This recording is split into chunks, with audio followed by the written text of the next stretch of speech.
Welcome back to the wild card edition of my weekly NFL Pick'em. I just want to say Happy New Year to everybody. The NFL playoffs are here and I am kicking off wild card weekend with some quick breakdowns of the matchups and predicting not only these games, but then I'm going to go and give my thoughts on the rest of the playoffs too. We've actually got 7 new teams in the playoffs from last year, so congrats to all of the fans whose teams made the jump this year. If this is your first time coming across one of my Pick'em videos, I want to thank you for watching and I want to welcome you to join our Pick'em group here. We've been picking games all season and it's actually time to crown our regular season winner, but I will get to that in a moment. We're going to continue picking winners over the course of the playoffs, and instead of making a new group, I'll be taking the idea from my friend here and just keeping the group intact and then just calculating the overall winner from the playoffs after the Super Bowl. Last week we had a ridiculous 13 guys tie for the top overall spot, and then drumroll please, the winner of the entire regular season Pick'em challenge is Golden Eagle 115. Congratulations Golden Eagle. Please send me a DM on Twitter with a screenshot of your pick so I can verify who you are, and I will send you your NFL Shop gift card. Before we get to the picks, I want to get something straight with a select few of you guys. I know what has happened in the past between some of these teams that are seeing each other for the second or even third time this season, but if you think that because Team A beat Team B in the regular season, therefore Team A will definitely beat them again in the playoffs, then I don't even know why you're watching NFL prediction videos right now. Teams change, they evolve, and this is how I think that these teams will perform right now. Nobody's ever going to bat 100 when picking NFL games, but I am pretty proud of finishing in the 80th percentile in our Pick'em group this year. So hopefully my picks and my reasoning for why I picked certain teams will help you when you're making your picks in the future. And then don't forget the top 20 picks of the 2019 NFL draft are set, so you can expect my next mock draft to come out either this week or next week. This season we went 16 for 17 on our weekly goal. This week the goal is 500 likes. Again, please hit that like button as we try to hit our goal. It really helps this channel, helps people know that this video doesn't suck completely. I appreciate it in advance. Let's get started with this wild card weekend. First up, we've got Colts at Texans. What I'm going to do with each of these matchups is I'm going to break them down into 4 different categories and assign a team an advantage at each specific category. Hopefully that'll help you and help me make the most accurate choice in who I think is going to win. The 4 categories are going to be quarterback, offense, defense, and coaching. And right off the bat, it is hard for me to pick a better quarterback in this game because there's such different styles, yet both are so effective. The loss of not one but 2 number 2 wide receivers for the Texans is the only reason I can't pick Deshaun Watson over Andrew Luck heading into this game. And even though the Colts have put up some stinkers offensively in the last month or so, T.Y. Hilton has owned the Texans defense pretty frequently. When comparing the defenses, the Colts are one of the most improved units in the NFL this year, but the Texans defense gets the edge for me because of the veteran presence and Jadeveon Clowney and J.J. Watt. And I know that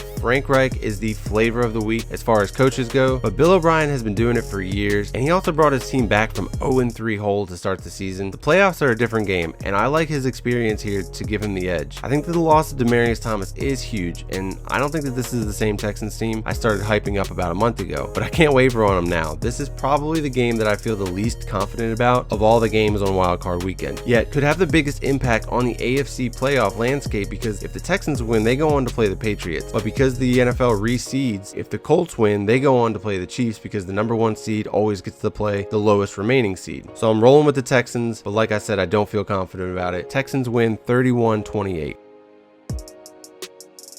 Seahawks at Cowboys. In a year where everyone was expecting the wheels to fall off for the Seahawks, Pete Carroll managed to reload his squad for another double-digit win season. Both of these teams probably overachieved this year, at least based on what we thought of them after the first month of the season, but they both turned it on to win 6 of their last 7 games and make it into the playoffs. I think it's pretty easy to determine which team has the better quarterback in this one, but I actually think that the Cowboys offense as a whole functions more cohesively as a unit, at least until they get into the red zone. The Seahawks defense has been a huge benefactor from their improved running game, but the Cowboys defense is one of the best in the league this year, so I give them the edge there. As far as coaching goes, Pete Carroll has a Super Bowl victory, and Jason Garrett, well, he claps a lot. But in all seriousness, Garrett has actually been a decent head coach, and he just does not get a lot of credit because he hasn't had playoff success. I mentioned in one of my earlier playoff previews, the 2 players that will make the biggest difference from the previous matchup this year are Amari Cooper and Earl Thomas. For those of you that didn't realize, I meant the fact that Earl Thomas had his best game of his short 2018 season versus the Cowboys, and no, he won't be there this time around. So that's a big loss for the Seahawks. The Cowboys were also trying to figure out their passing game with a bunch of number 2s and number 3s at wide receiver, but now have a more balanced attack altogether. Both of these teams have not played as well on the road compared to their home performance, so that's the difference maker here for me. Cowboys win 27-21.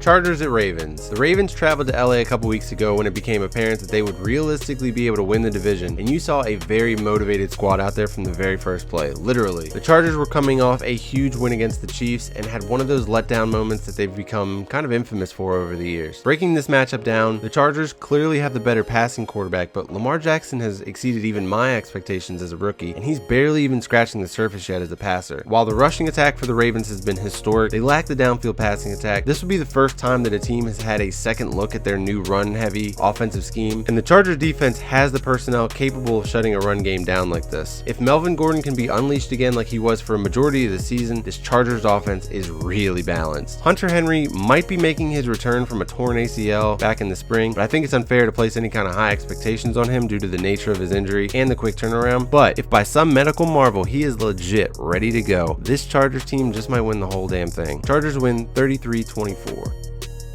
Eagles at Bears. The Eagles snuck into the playoffs with a second round of magic from Nick Foles and the assist from the Bears knocking out the Vikings in the final week of the season. This is a scary matchup for the Bears and one that they might regret in the future because they basically allowed this to happen. Nick Foles did leave the Redskins game with a chest injury, one that actually cost him millions in bonuses if you guys didn't hear about that, and you never want your quarterback dealing with an injury that could impact his throwing motion, especially on a cold night in Chicago. I said last week that I felt like the better option was going to be to let the Vikings in so that the Bears could have an easier knockout in the playoffs. But Matt Nagy didn't back down, and I actually really respect him for that. He knew that he was not only letting the defending champs into the playoffs, but welcoming them into Chicago by doing so. I actually think that the move pays off for the Bears this week, and I hope that more teams in the future will do what the Cowboys and the Bears did in week 17, and then not be so scared in the future of injuries. Bears win 19-13. Now, let's run through these playoffs. Chargers versus Chiefs. The narrative is going to be that Patrick Mahomes has struggled in big games against good teams on national TV. I get it. But before we blame that on him, Andy Reid has been doing that since his days with the Philadelphia Eagles. I've been driving this Chargers bandwagon for a while, and I think that they slow down or at least keep pace with the Chiefs offensively long enough to win this one. In Texans versus Patriots, I said I was uneasy about the Texans beating the hot Colts, so these AFC matchups might not even be correct right now. And I just don't think that the Texans are going to have enough firepower to knock off the Patriots after a bye week. In Cowboys versus Saints, I keep hearing about how the Saints are unbeatable at home in the playoffs, but all good things come to an end, and I have a feeling it happens at some point in the playoffs this year. Maybe not in this one though. Saints are going to get their redemption for that Thursday night football game in Dallas. In Bears versus Rams, knocking off Super Bowl champs in a win-or-go-home game is going to take a lot out of the Bears, and then they have to try and shut the Rams offense down again after throwing everything they had at them earlier in the season, only this time it's in perfect weather conditions of LA with a well-rested Todd Gurley and company. I don't think so. Rams win. In Chargers at Patriots, this Chargers team is going to be the one to do it. They're going to go into Foxborough and they're going to end this Patriots dynasty, whether it's the AFC Championship or the divisional round if the Colts beat the Texans. It's going to happen and it will be glorious.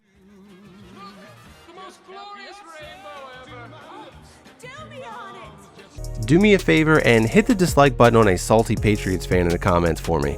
Rams at Saints. Remember I said that this was setting up for the Saints to lose one at home? Well, this is the one. The Rams just have more offensive weapons than the Saints, and Aaron Donald and Ndamukong Suh are going to be collapsing the pocket in on Drew Brees. So here we have it, Chargers versus Rams. I am back on the all LA Super Bowl. I think that these two teams are the most complete and playoff ready squads. If I had to pick a winner right now, I think that the Rams have the true NFL MVP on their defense, and I expect this offense to get rolling again. That's going to do it for my wild card predictions. Thanks for watching, commenting, subscribing. You guys know all that good stuff. As always, we're trying to reach a goal of 500 likes on this video, so if you enjoyed this video, help a guy out, hit the like button. Thanks as always for being one of the legends that stays to the end, and I will see you in the next video.